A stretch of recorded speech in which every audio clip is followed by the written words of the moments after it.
Hey, how you doing? This is John, and welcome to John's Long Box. Today we're looking at Justice League of America. This is issue number 5. This is by DC, and you can see the Comics Code Authority over there. This cover is drawn by Mike Sikowski, Bernard Sachs. There's no credits in the comic, so I had to look it up. I think that was like a regular practice back then. Maybe I missed the credits. I don't know. I'm crazy. All right. It was written by Garner Fox, who it was like I would say like the Stan Lee of DC Comics at the time, and he was famous for like his crazy plots, and everything was just nuts and whatever. A lot of silliness with him. I didn't like him growing up, and the older I get, the more I appreciate Gardner Fox. Like I actively avoided DC Comics because of his like zaniness and silliness and stuff like that. And now, it's funny. I'm kind of finding it refreshing. Whatever. Okay, the penciler for this is Mike Sikowski. The inker is Bernard Sachs, and the editor is Julie Schwartz. All right, so let's check this out. This is the original lineup of the Justice League. We got Wonder Woman over here. We got Green Arrow, his original costume, Aquaman, the Flash, Green Lantern, John Jones, and look, there's Superman over there, and there's Batman over there. They're like minor characters in this particular story. All right, so let's open it up and check it out. 10 cents. All right, I'm being very careful with this, as you can understand. Let's test your talent. Look at this. Let's look at the indicia before we go on. Number 5, June, July, 1961. Published bi-monthly by National Comics. Yes, DC was originally called National Comics, just like Marvel Comics was originally called Timely, and then it changed to Atlas. And I said I was going to look it up, and I don't think of it until I do this. I compartmentalize my life. All right, so let's look at this cool splash page over here. Roll call. I love when they do the roll call. I don't know why.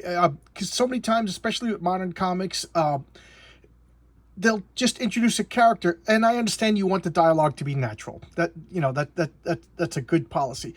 So you got to wait till the character's name gets mentioned, but it takes too long to learn who the character is, especially when it's superheroes when they got two names, their superhero identity and their secret identity. But I love this. Flash, Green Lantern, Aquaman, right? And Snapper Carr. Who's Snapper Carr?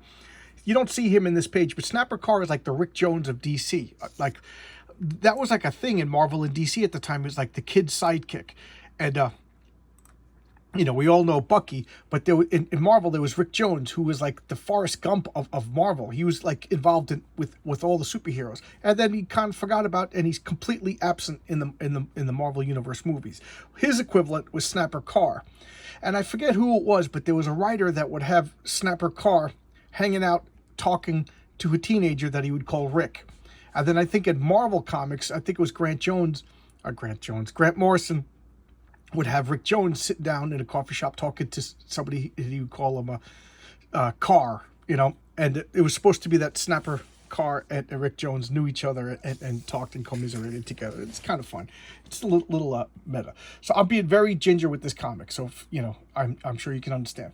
So here we have the Justice League sitting around their table discussing, and somebody's a traitor, and I just love this. This is totally made, this is not organic, this is not natural, the way the conversation is. They're just, no, somebody's a traitor. I wonder who the traitor is. He's like, I can't believe somebody would betray us. And then they're like, you know who it is? Yeah, who it is. We'll just wait. We all know who it is. It's you, Green Lantern. Rather than sitting there going, Green Lantern, Green Arrow, rather, betrayed us. They're all just sitting around. Why? To keep me, the reader, in suspense for another couple of panels.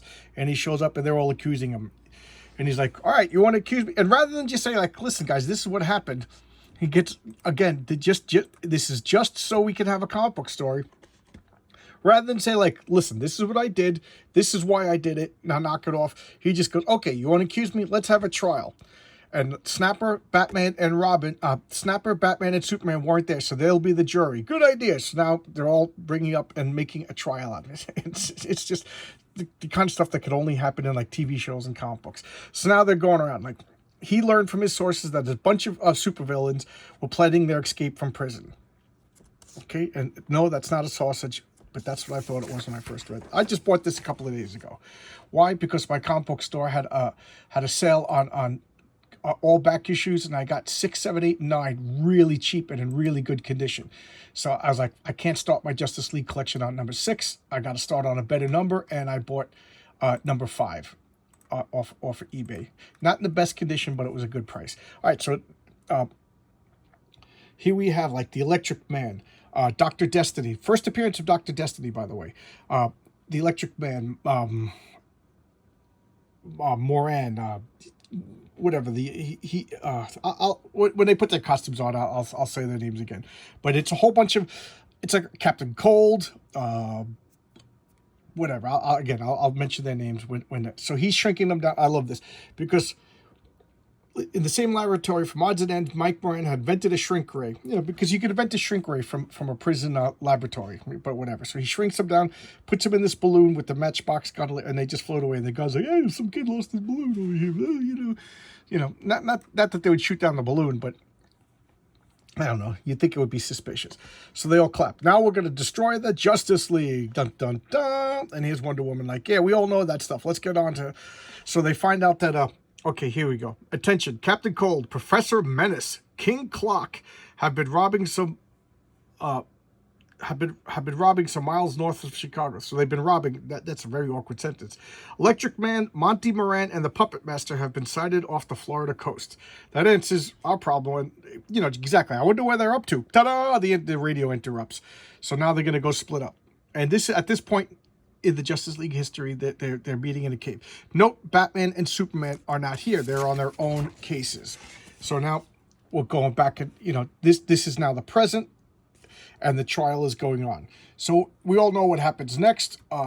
We got to discuss this, and let's not have a normal conversation. Let's just automatically accuse one of our members of being a traitor, because damn friendship and loyalty. But that's the way comic books are. So here's Wonder Woman in her beautiful invisible jet. I love that. Flash is running, and that's Green Arrow in the aeroplane. So they're in Chicago, and there's a big frozen arrow. The clock is pointing to 3. It's all the they're being led. They know it's a trap, though. They may be dumb, but they ain't stupid. They know they're heading into a trap. So here they are. They find a big sundial that's pointing to where they are, and ta-da! They're running through the ice and snow, and then there's like a thin layer of ice that breaks to reveal quicksand. I don't know about you guys, but when I was a kid, I thought quicksand was going to be a bigger deal in my life than it is. My older brother says, like, there is no such thing as quicksand. It's just like something that's been invented in literature. I don't know. Mud, big thing of mud, that's quicksand, whatever. But so here they are. Justice League defeated by quicksand. Flash cannot get out of quicksand.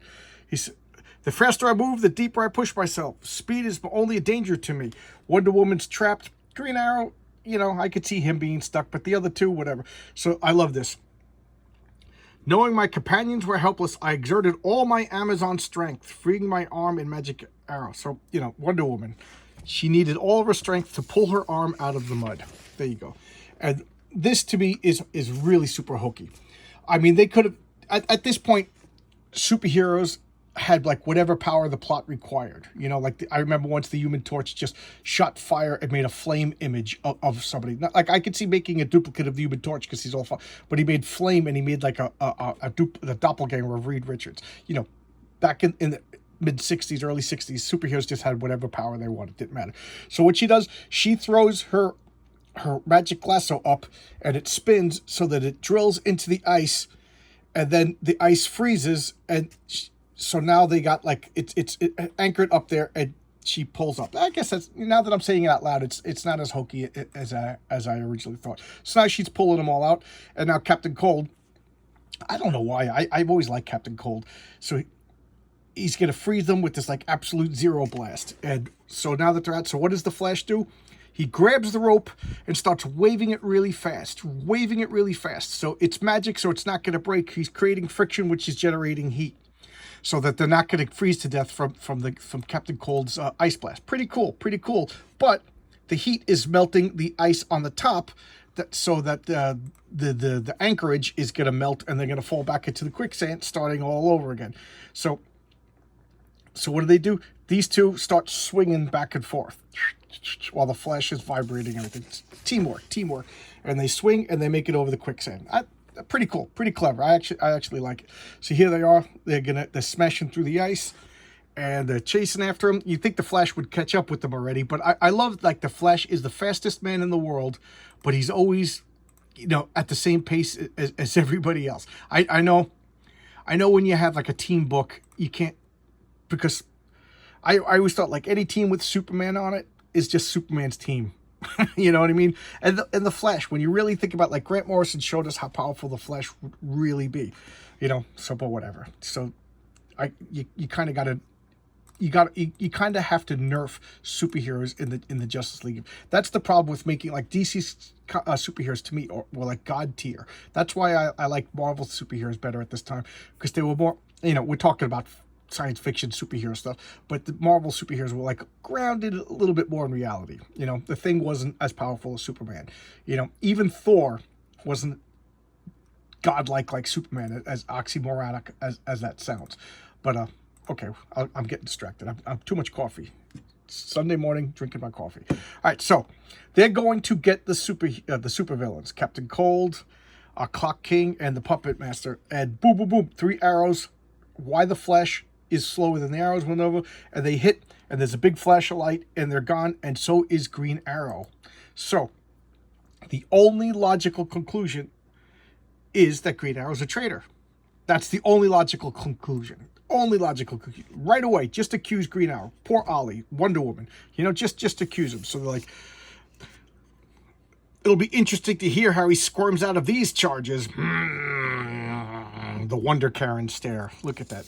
And Flash is repulsed. I like this. How to pull back on arrows. That's pretty cool.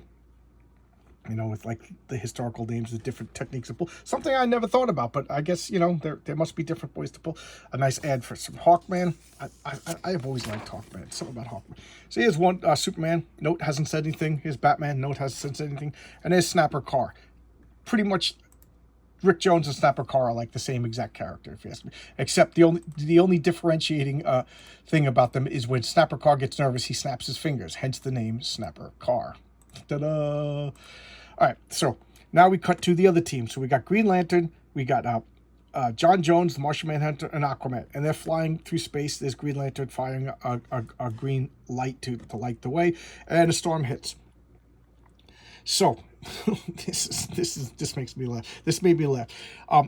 They're completely out of Aquaman's element, and look, to the point where Aquaman's even being carried. It's like, here we go. We're carrying Aquaman. He's useless. And then this yellow lightning flashes through the jet stream and turns all the air into water. So now there's just like a river of water in the sky. So taking Green Lantern and John Jones by surprise, knocking them out. So here, now the water, it turns into a river of water, and it starts to fall down. Okay, so now he's in his element. He's swimming up as the water's pulling down, and when the water hits the ground, his upward momentum and the water downward momentum cancels each other out, so they land on the ground safely. Ta-da! I don't know. What do you want to do? What do you want me to say? They have to give. Every superhero has to have a moment to shine. So now they're running because the lightning is yellow. So Green Lantern, too bad these lightning are yellow, Green Lantern, or you could use your power ring against them. So Green Lantern can't do butt kiss against that.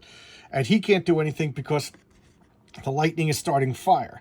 So everybody's weakness. So Aquaman, is just running around. He's on the land. There's fire all around. There's yellow lightning, and then there's fire. So that's another thing. All the DC superheroes seem to have like an absolute weakness, And then so they're running around. They slide down the mud. They're trapped. And I like this.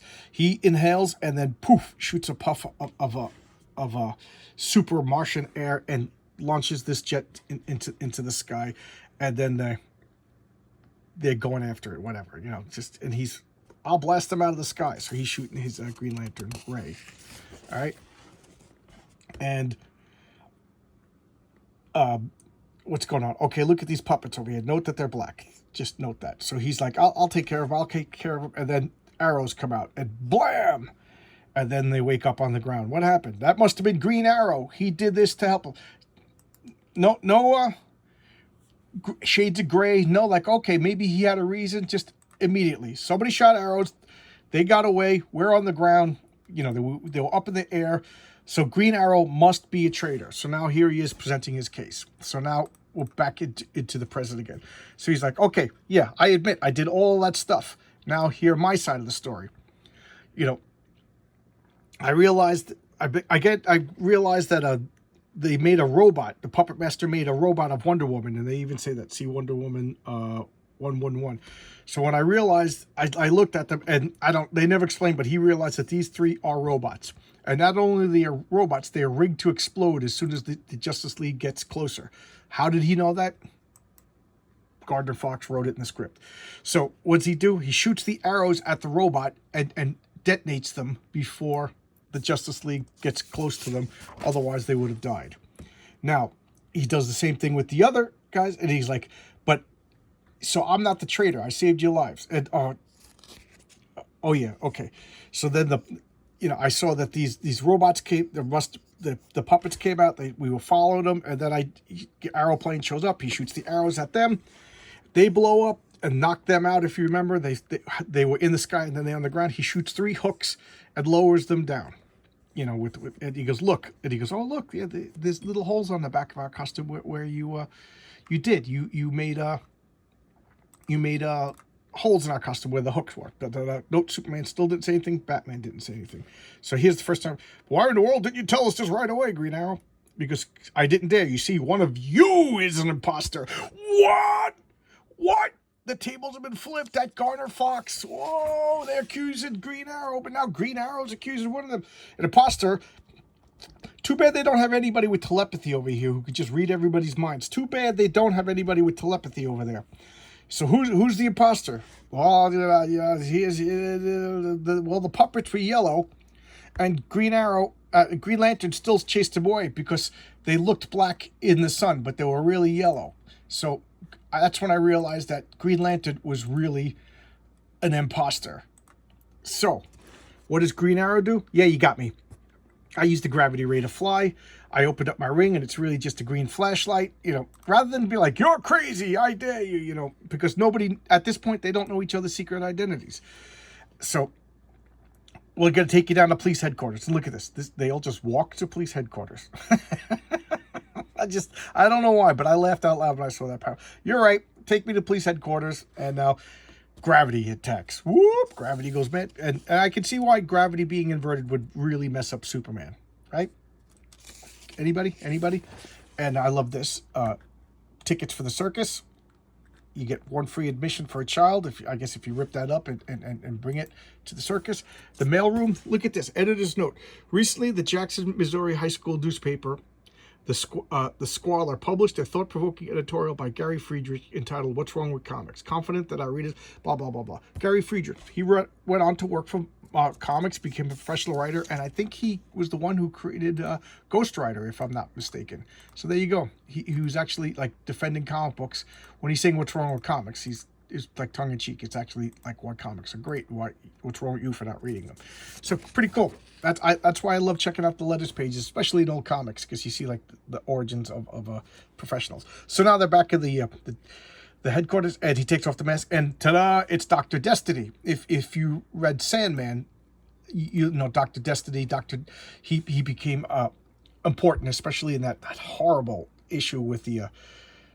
Horrible meaning scary, not bad. It was excellent, but horror. What was it? Issue 5 when they're all trapped in the diner. Oh my God, that's one of the best and horrific comics I've ever read. So this is his first appearance, Dr. Destiny. Yeah, look, I look like Green Lantern. I put the mask on, and we have the real Green Lantern over here. And where does he say it? Green Lantern. Here's the real Green Lantern, my helpless prisoner, whom I captured some time ago. Oh yeah, Superman. If you're wondering why you can't break free, kryptonite is one of the elements in my will-deadening machine. So he has a will-deadening ray to mind control the Justice League. And here they are, just they're sapped. Batman still hasn't said nor done anything. Superman, most powerful superhero in the history of the world, and he's just, sucker fool. How else could he explain it? Just a sucker. And Green Lantern is like, how did you do it? Yeah, I already explained. He has a gravity ray and a will deadening ray all miniaturized in his ring, because that's what you can do. So he's talking about, I followed you, and then I captured you, put you over here, and then Green Lantern just jumps out and attacks. He's like, how did you do that? He's like, well, he's pointing the ring at him. He's like, don't blast me, don't blast me, I surrender. And then they free everybody, and Green Lantern's like, good thing he didn't know about my weakness. I had no charge in my ring left because my ring only lasts for 24 hours. But he didn't know that. So ta-da! It was the double switcheroo con man reverso-matic trick. You know, so there you go. And he's saying, I was trapped until he started using the will deadening ray on you guys. And then it was weaker and my willpower strong, so it's in a light bulb, so he took out the light bulb and put it in a new light bulb, so it's just regular light, not will deadening light, and then freed them all. And then, looking at the comments, sorry we ever accused you, can you ever forgive us?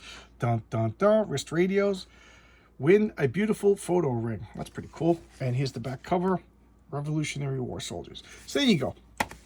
That's the Justice League of America #5. It's charming. I'm not going to lie and say that, it's my favorite or anything like that. It's charming. I enjoyed it as like a bit of like nostalgia and stuff like that. I got to admit that my tastes in comics are a little bit more like on the realistic side. So this was like made for children. And that was, to me, that was always the problem with DC. DC was made for children, but it served a purpose, I like especially around like 1970, DC was still making comics like this. Get them in while you're young with DC, and then they graduated to Marvel, and and it worked. It was a good system, So there you go. All right, what do you guys want? You want to see someone else? Ask in the comment section if you got requests. I'm always open for ideas. The hardest part about this channel is thinking up comic books to showcase. But there you go. That's the Justice League #5. Thanks a lot, guys. I'll see you tomorrow. And wow, my views have been going up. I've been getting subscribers. It's a lot of fun. Thank you, everybody. Comment, please. I love the engagement. It's a blast. And I'll see you tomorrow with another video. All right, bye bye.